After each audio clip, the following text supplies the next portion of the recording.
Welcome back to the Engineering Entrepreneur Podcast, episode 138. This is your host, Scott Tarsi, and I run CADdesignhelp.com.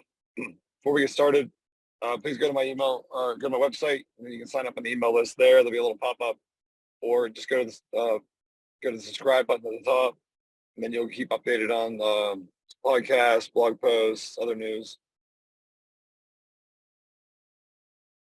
And then, I'm trying to get more reviews on iTunes, so if you can. It helps corporations by fixing their writing problems that are costing them time and money. So Pam, thanks for coming on. Maybe give us your background, and then I've got some other more specific questions for you. Sure. So my name's Pam Hurley, and I'm the owner and founder of Hurley Incorporated. We've been in business for 30 plus years, and what we do is we work with professionals to help them hone their writing skills. So we work with a lot of big companies, small companies, been doing this for roughly 30 years. And so we teach customized writing and presentations courses. All right, we lost the audio for a second. Just go ahead and start over from wherever you were. Okay, do you want me to talk about me or my business? Both. Okay, fine. My name's Pam Hurley, and I'm the owner and founder of Hurley Incorporated. I have a PhD in technical writing from the University of South Carolina, and I have experience teaching in academia. Founded the business about 30 plus years ago, and our specialty is creating and teaching writing and presentations courses for professional organizations. We do a lot of work with engineers.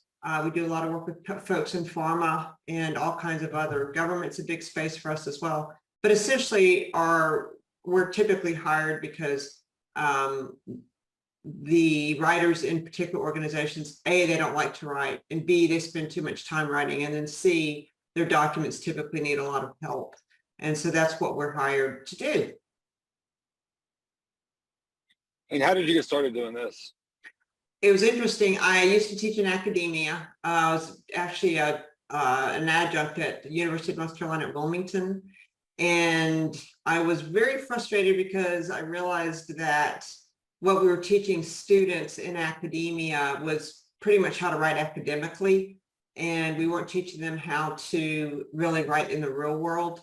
And the textbooks didn't do much to help. So I developed a technical writing class, a beginner and then a beginner and then an advanced technical writing class. And I realized that what I was doing was very beneficial. Students appreciated it, and a lot of them got out and said, hey, because of your class, I was able to adjust more quickly in the writing for the company that I ended up working for.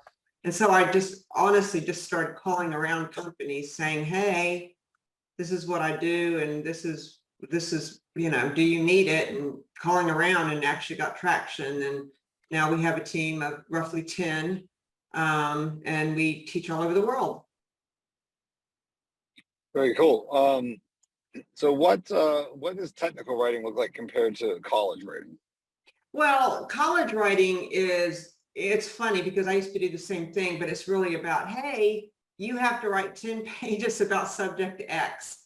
And so that's what people do. That's what students do. It's like 10 pages. Okay. I actually had one student who took the first 5 pages, copied them. This was back when you had copiers and not word processor. Copied it, turned in a 10-page paper. Was actually 2 5-page papers that he put together, thinking I wouldn't read it. So I had to give him kudos for that. He failed the class. But other than that, I think one of the problems is that the way we teach writing in academia is not the way that people actually write in the real world. So there's a huge disconnect.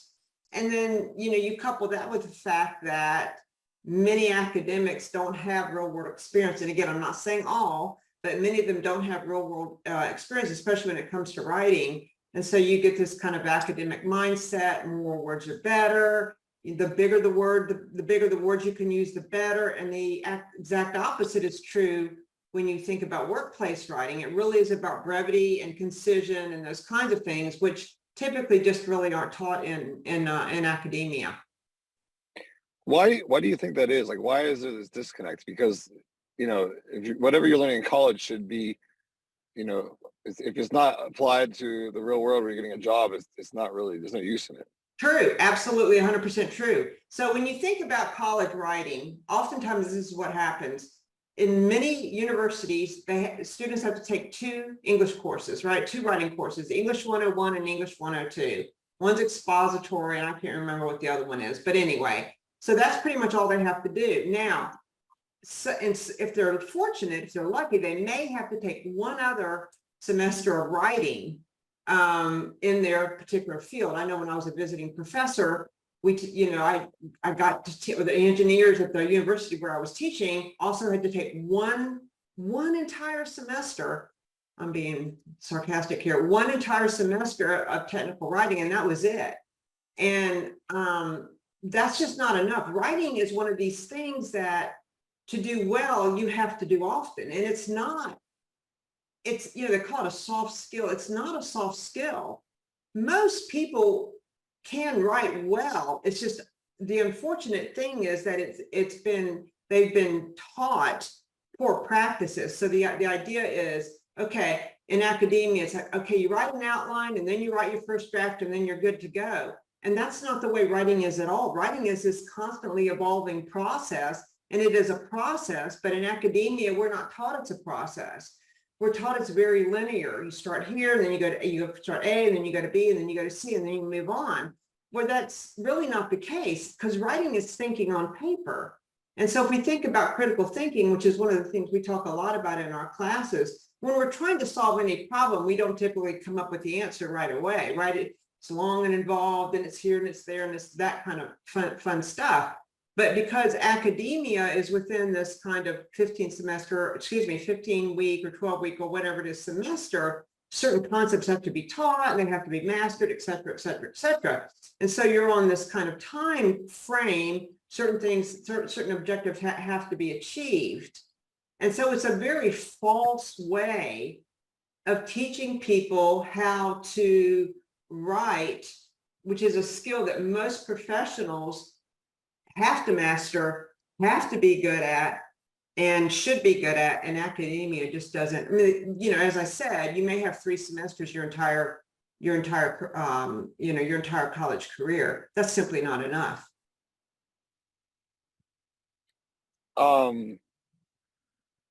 Yeah, that's interesting, because I think I only had like one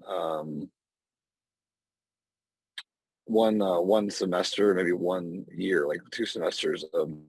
I went to school. Yeah, it was very minimal, and I think it was early too. So like I don't remember by the time I was done. Yeah. Well, I mean, if you think about it that way, the other thing to think about is what we spend most of our time is what we learn to value, right? So if I only have to take 2 semesters, then I'm thinking, okay, well, it's not that important because I only have to take 2 semesters out of however many I can't even remember now, however many semesters it takes to get a degree. I should know this, but I don't.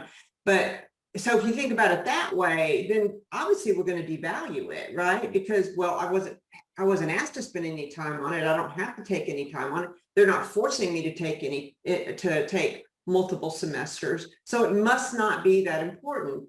And oftentimes that's the mindset that people take into the workplace. I've actually had engineers say to me, I had no idea when I got this job that I was going to spend so much time writing. I want to be an engineer.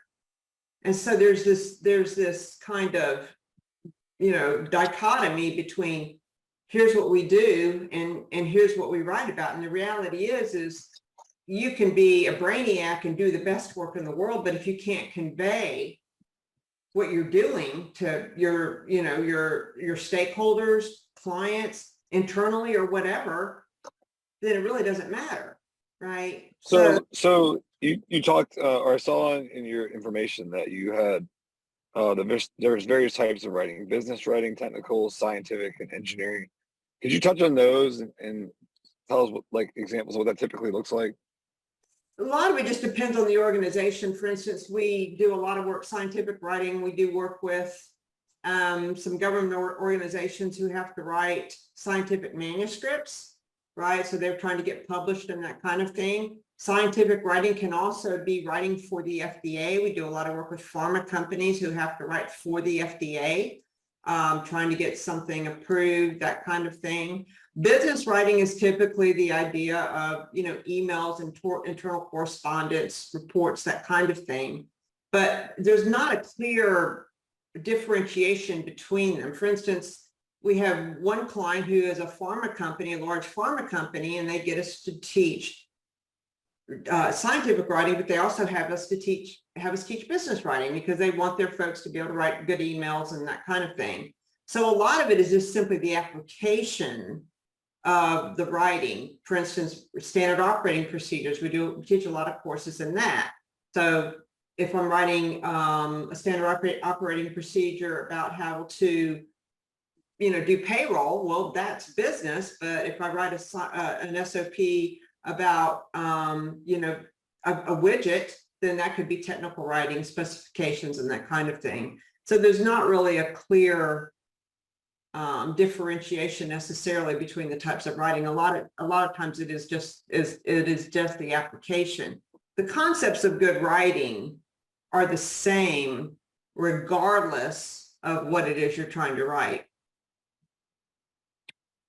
Yeah, so with the SOP, I do that actually myself because maybe I should have you critique mine because I've hired, I don't know, 4 or 5 different employees at this point over the time. And, the process of a typical project is very similar. And so it just made it a lot easier to write it out. Oh, yes. They just, instead of me having to explain it every time, but yes. And this is probably what you've learned. It's like you have to break it down to like the most basic level because they can't assume they know anywhere near as much as I know.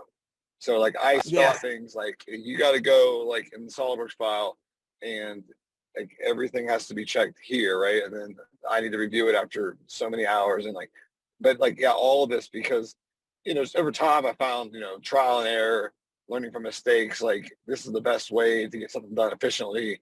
Oh, yeah.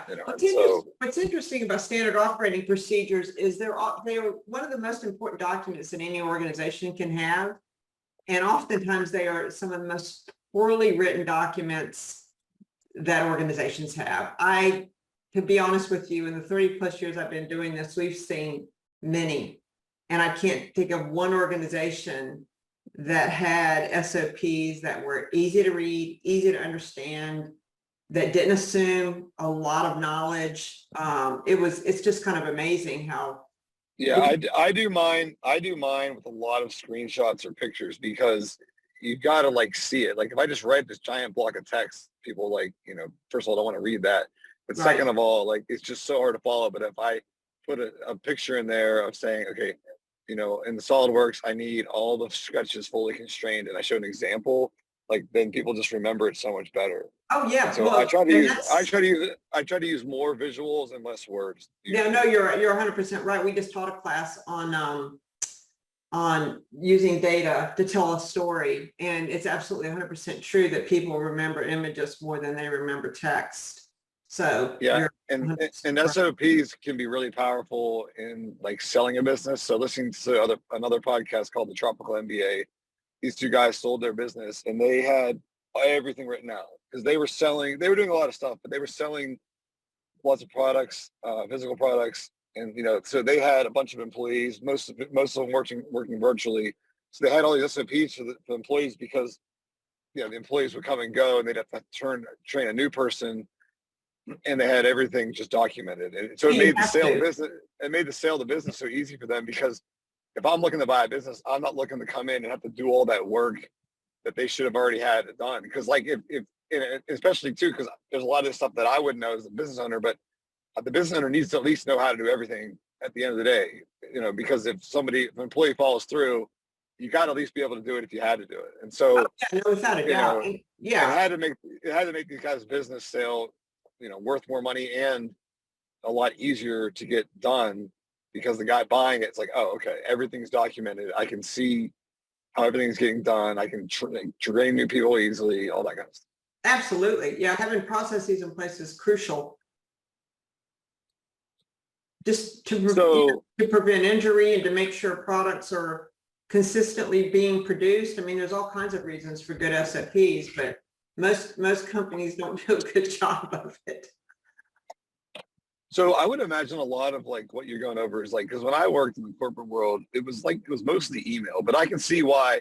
And we're not talking like emails like, hey, are you going to lunch? We're talking like, all right, I did all this work and, I was testing some product. We were doing some, like, for example, when I worked at Bosch dishwashers, when we have a new dishwasher, we would do all these like destruction tests where we had this machine that would like simulate it falling off a truck or slamming against the wall and all this stuff.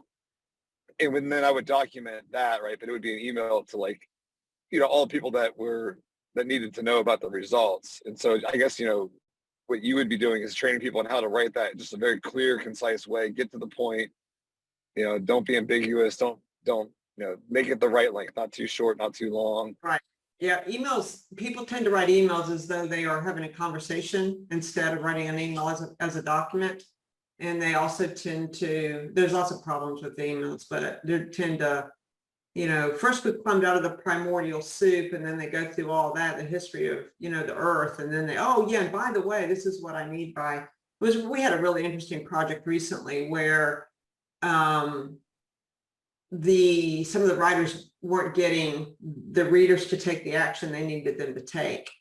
And it was very interesting because some of the emails were written as, and this was the women in particular, and I'm not being sexist here, this is just my observation, that women tend to be oftentimes, not always, please don't misunderstand, but oftentimes much more timid in their emails.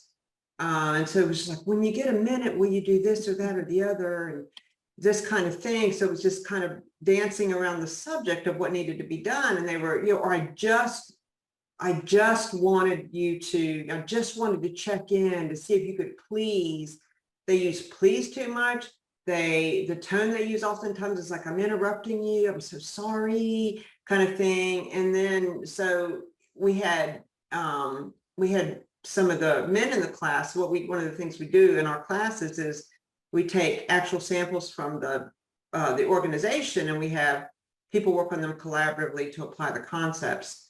And it was very interesting when the men rewrote it. It was a very different tone, still friendly, but women, it's just interesting the difference in tone sometimes and the way that women write emails versus men. When it is all about the business, you're not asking them to do you a favor, you're asking them to complete a required action. So it's interesting. It's a very interesting, and emails are interesting because if they're not just, hey, let's just get this out there and get it done. I mean, people misread and misinterpret and all kinds of things with emails. Yeah, exactly. Why don't we go over some examples of, I'm kind of curious more on the engineering side because that's like a lot of my audience. So Sure. What are typical things you see a lot of engineers do wrong in their writing? Oh, engineers, we love them, don't we? They're so smart. They're so smart. But many of them just are not great writers. And one of the things we see a lot is just too much information. So they think it's interesting. Hey, this nail head was 1/4 of an inch, and when that has no relevance at all to what the information that they're trying to convey. So they tend to include far too much detail.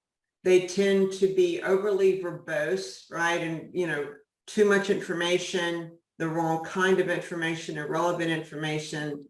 And they oftentimes tend to want to use words where there's a simpler equivalent, right? And so the other thing that they do oftentimes is they believe that brevity, right? Because they've been trained that you should be brief in your writing, as have most people. And so they believe the short sentences are the way to go. And they are absolutely 100% not. And if I could get people to stop thinking that short, choppy sentences create a great document, wow, that would just be that would be mind-blowing, because they don't. So one of the problems with the way that we're taught writing is we're taught rules, and there's these rules, and you got to follow these rules. And so what people do is they glom onto the rules. And one of the things we talk about in our classes is you have to understand that the rules don't always apply. And oftentimes it's function over format, right? So we get really caught up in format. We really get caught up in, well, you know, I can't begin a sentence with and or but, or I have to do this, or I have to do that, or I have to do the other. And people glom onto that because that's comfortable for them, right? This is what I know about, this is what I know is true about writing, that we have to use commas or whatever it is, instead of thinking about in the context in what I'm writing, what makes sense for me to write for my readers, and in terms of what I'm trying to achieve. So we talk about that. That's the crux of everything we teach. Who are you writing for, and what are your goals? Because if you don't know what you're trying to achieve, it's all for naught. Who cares? Nobody. You're never going to get there.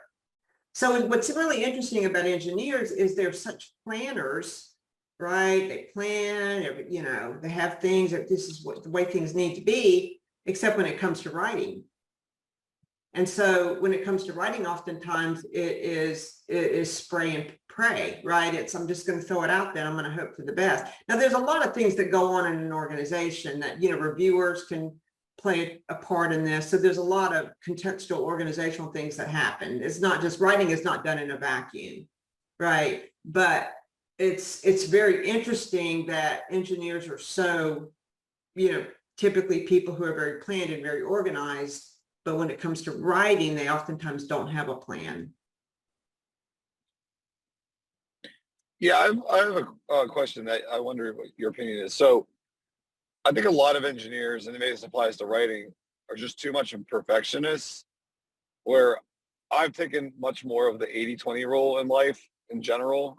So it's like, like if I'm going to summarize some kind of test or something that was done, like I'm going to give it, 80% of the results can be explained for 20% of the reasons, right?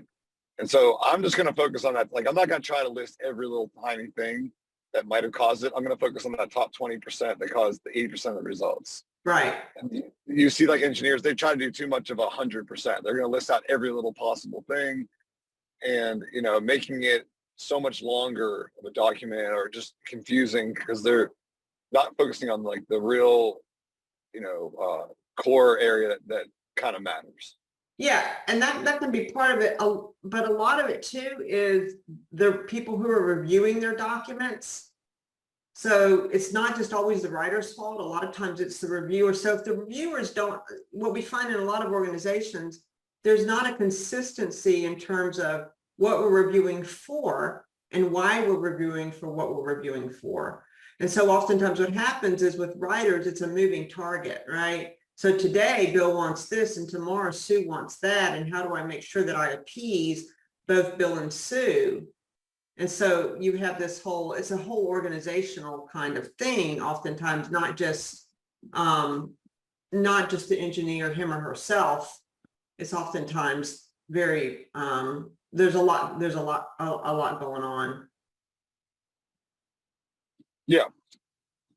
So the classes, is it like in-person classes that you're doing, or are you like creating like online classes where people can watch it anytime, or is it like a combination of these two things?